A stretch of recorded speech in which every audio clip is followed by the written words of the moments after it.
Ever wonder why, no matter how much money you earned, you still find yourself living paycheck to paycheck? Well, stick around. You can find out.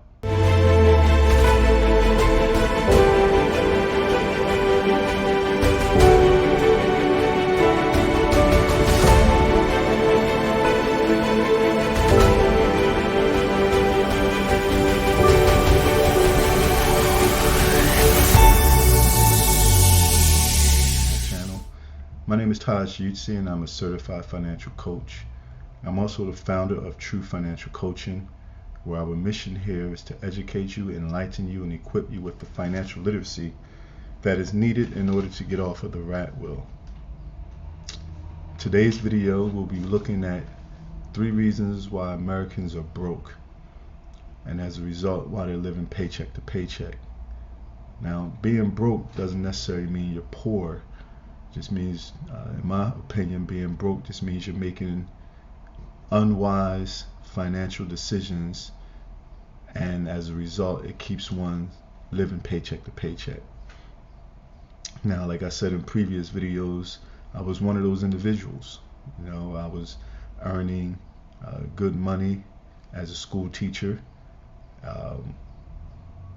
maybe $80,000 to $90,000 a year for the past few years. Prior to that, it's a little lower, but the past maybe 5, 6, 7 years, I was earning about $80,000 to $90,000 a year.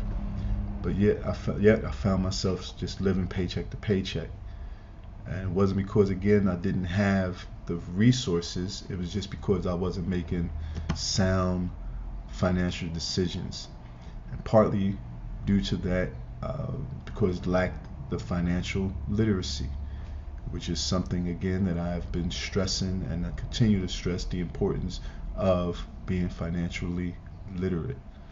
But living paycheck to paycheck, again, simply means that you just have enough to cover your monthly expenses, your rent, utilities, your food, just the things that keep you alive, and but you're still making poor decisions with the finances that you have, and as a result, you don't have savings.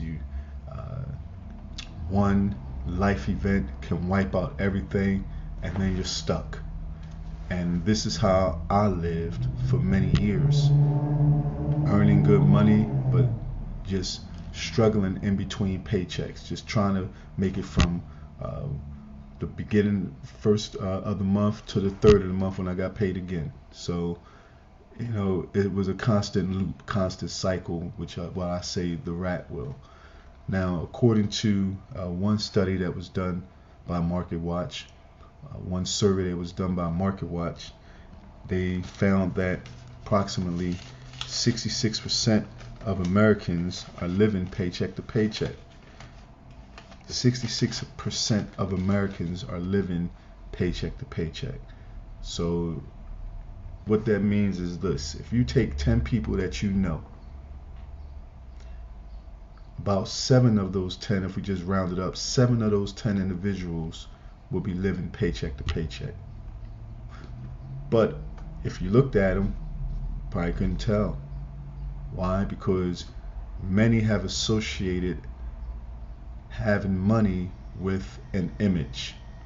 Having the Jordans, having the Versace, having the Polo, having whatever name brand that is, hot today or whatever. And they look at that as, oh, that brother got money, that sister has money, when in essence, they could be one of the 7 that's living paycheck to paycheck. And then what happens is individuals see that individual and they want to keep up with them. They say keeping up with the Joneses, but it looks like the Joneses is broke. So why are you trying to keep up with broke people? But that's the American way. That's the American way. So according to this study, not only was 66% of Americans surveyed living paycheck to paycheck, but 48% of 6-figure earners, $100,000 or more, were survey said that they are living paycheck to paycheck also. 48% of six-figure earners are living paycheck to paycheck, according to this survey by MarketWatch. Again, that means if you get 10 six-figure earners, about half of them are struggling in between paychecks. Now, why is this? Why is this? Again, one of the reasons is lack of financial literacy, not having the education to know how to manage the money properly. But the three reasons that I'm going to discuss as to why many Americans are broke and as a result are living paycheck to paycheck. The number 3 reason is that people are constantly financing objects that go down in value. Now, what is financing? Financing is different from when you buy something. As I've said before, the only way to buy anything is with cash. That's the only way to buy anything, whether it's a car, a house, a candy bar, clothes, right? Only way to buy anything is with cash. If you don't have the cash to buy that item, then you must finance that item. And this is where mortgages come in at for houses, because if you don't have the cash to buy the house flat out, then you have to finance it with a mortgage. And I'm saying there's nothing wrong with that, but I just want people to understand that there's a difference. With a vehicle, if you don't have the money to buy a vehicle, then you must finance it. That's why you get a lease, right? Or you get, sign a contract to financing. Same with a phone. If you don't have money to buy the phone, then you must finance the phone. Now, financing things that go down in value for the consumer and up in value for the banks is financial suicide. And the reason why I say it's financial suicide is because you're killing your opportunity for the money that you're earning, your income, to grow. Because when you finance something, you are saying, I am willing to pay more than what this item is worth so that I can have it right now. Well, how did you pay more for what an item is really worth? Because of interest. Interest is the penalty or the tax for not having the money to buy the item that you desire. And as a result, you have agreed that this item is worth me paying more than what the actual sticker price says. The sticker price is only for those that have the cash. So when you go to a car lot and you see that sticker price on that car for $10,000, that is only for the individual that is paying cash. If you are financing, then that sticker price does not apply to you, because you have agreed to pay more with interest. And most people don't even know what their interest rates are. You ask most people that are financing a vehicle, ask them, what is your interest rate? They'll scratch. I don't know.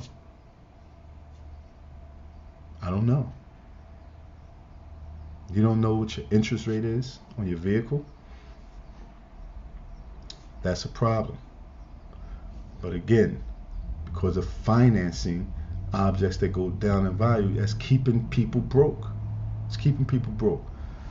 According to bankrate.com, they did a survey, and they said that the average used car payment, monthly payment, for 2024, $532.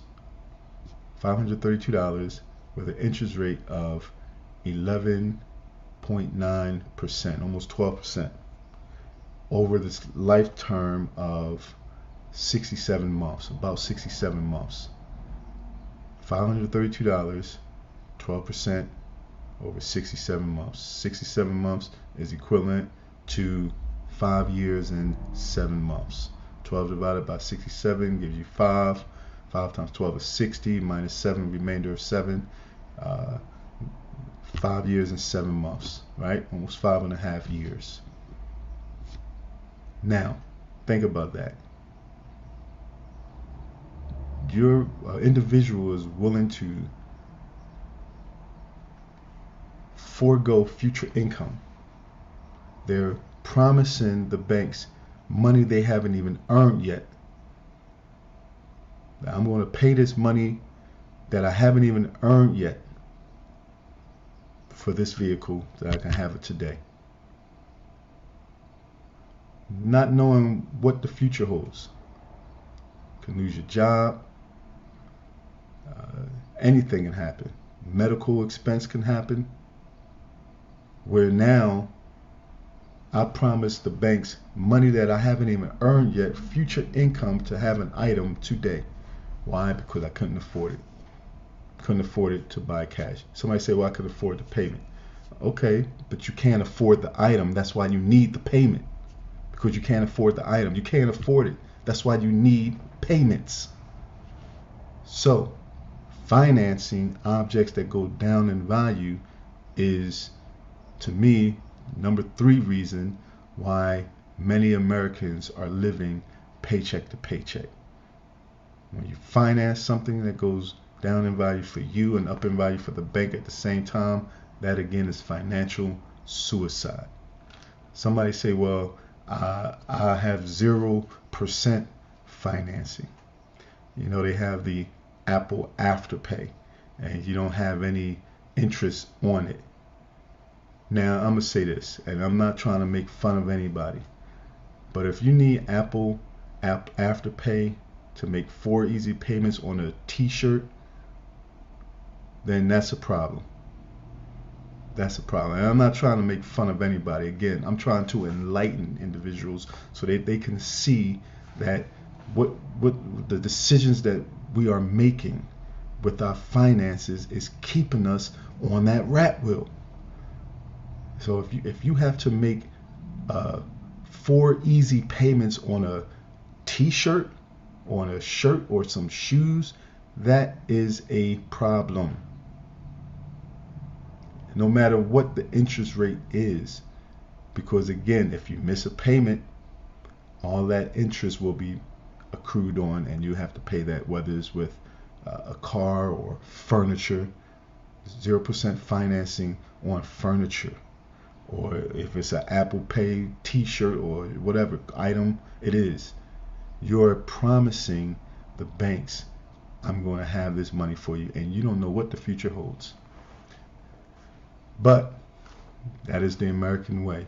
As I was talking to one individual, you look at other countries, they don't have all this financing.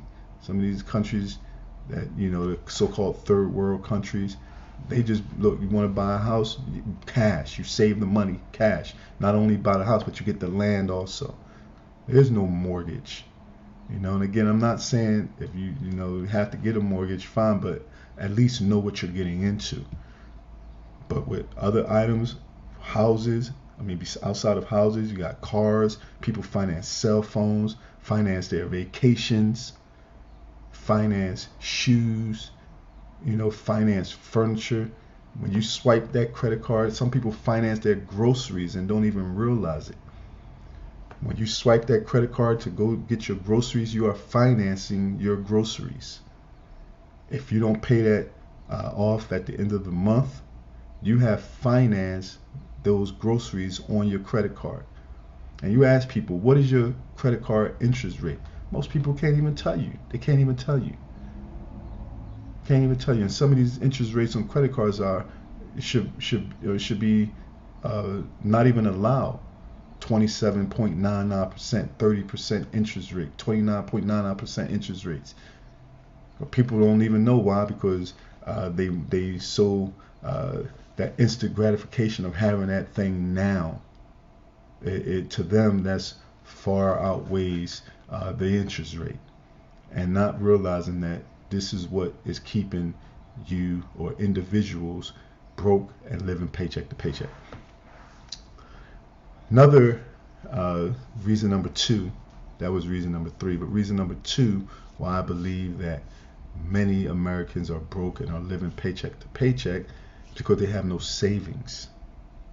No savings. And part of that is due because of reason number three, financing things that go down in value. When you don't have savings, then you're going to find yourself living paycheck to paycheck.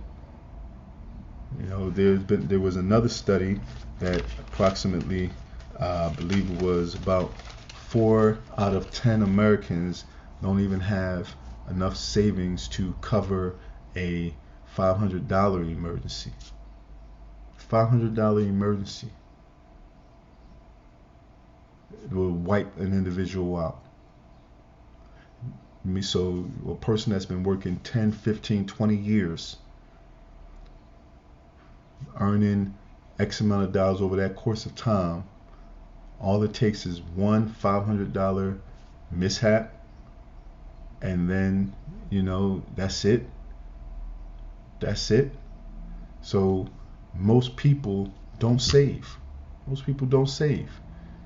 And according to again, one survey, I believe, bank rate, about 50% of Americans do not have $1,000 in their $1,000 emergency savings. Not even $1,000. 1 out of 2 people, not even $1,000. But a lot of countries look at Americans as so prosperous, and they're not prosperous. It's just that because they finance everything, they look like they got money, but money is not a look. It's not a look. So not having savings is another reason why people are living paycheck to paycheck. Rule of thumb is you should have 3 to 6 months of savings, an emergency savings account. That money is not for you to touch, and when you feel like ordering out, or you want to go on a trip, I'm going to use my emergency savings. No, that's not what that is for. That is for a serious life event.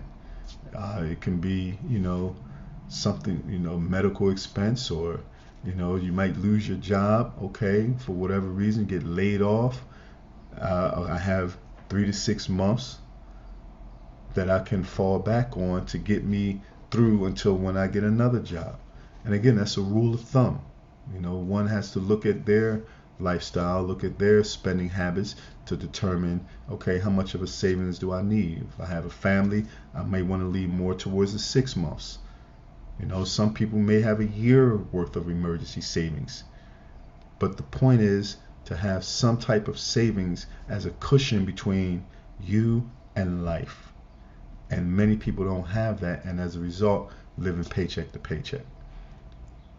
Now, reason number one to me why I believe most individuals are living paycheck to paycheck is simply because they do not budget.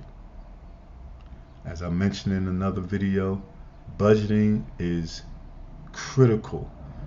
It's the foundation of building wealth. It's very important that one budgets.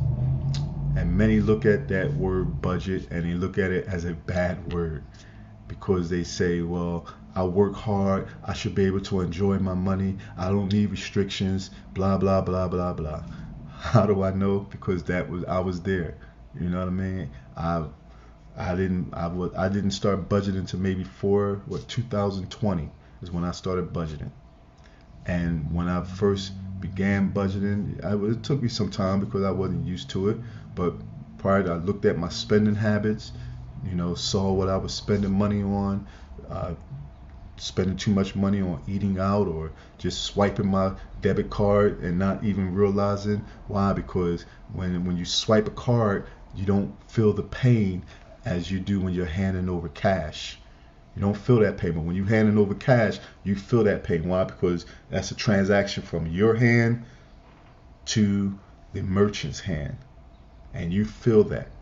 And many people just swipe, swipe, swipe, and don't even feel any pain, so they don't realize how much money I'm spending on DoorDash, how much money, or pressing enter, pressing return, how much money am I spending on Amazon.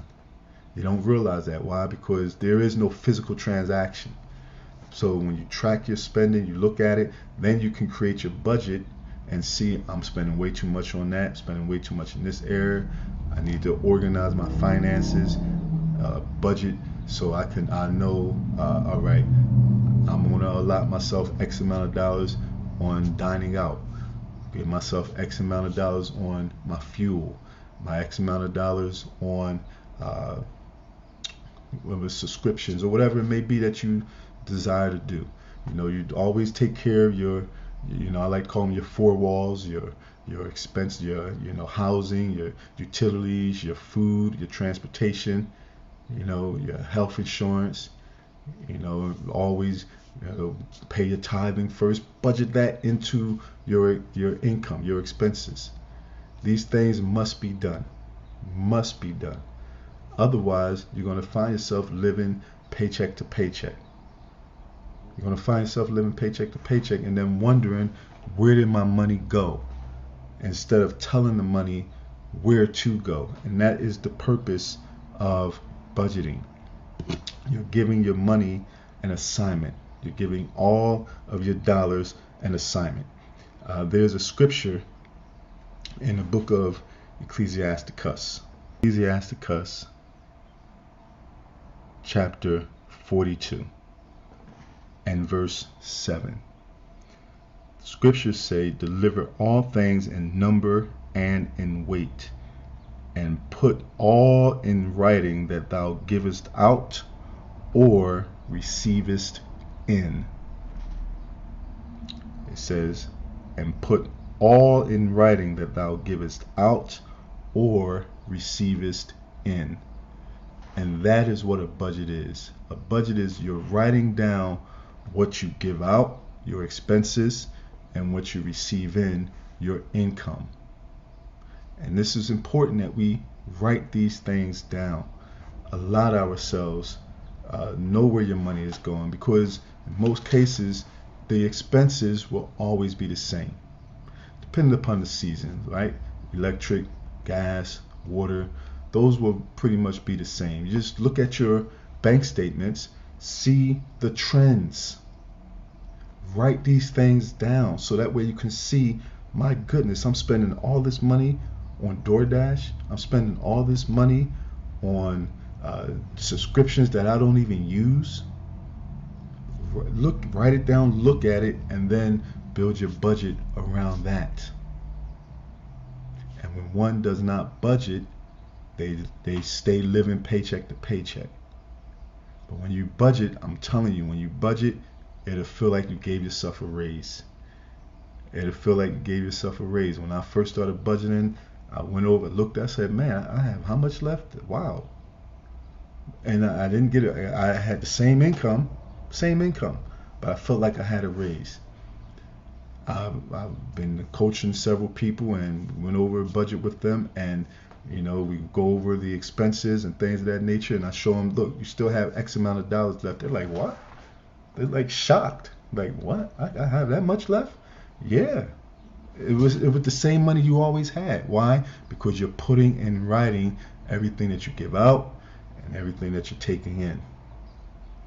So, budgeting is the number one reason why many Americans are broke. They don't budget. Why they living paycheck to paycheck? Because they're not giving an account of what they're taking in, what they're giving out. Every business has a budget. And the beauty about a budget is you're in control of it. Don't look at a budget as being a restrictive type of thing. But you're looking at a budget as me taking control of my finances. And when you do that, then you'll find yourself having room to save. And once you save, then you can have room to invest in other things outside of you. But you must first invest in yourself. You must first invest in yourself by educating yourself and then applying what you're learning to your finances. And when you do that, that'll alleviate a lot of the stress that people have over finances. So again, if you're ready to take this journey and you're ready to stop powering the rat wheel and you're ready to invest in yourself, you can visit me at truefincoaching.com. Schedule your 30-minute initial consultation. We can look at your finances and look at your expenses and look at what debt you have and create a plan to help you to get off the rat wheel. Once again, thank you for subscribing, thank you for liking, thank you for sharing, and I hope to see you next time. Peace and blessings.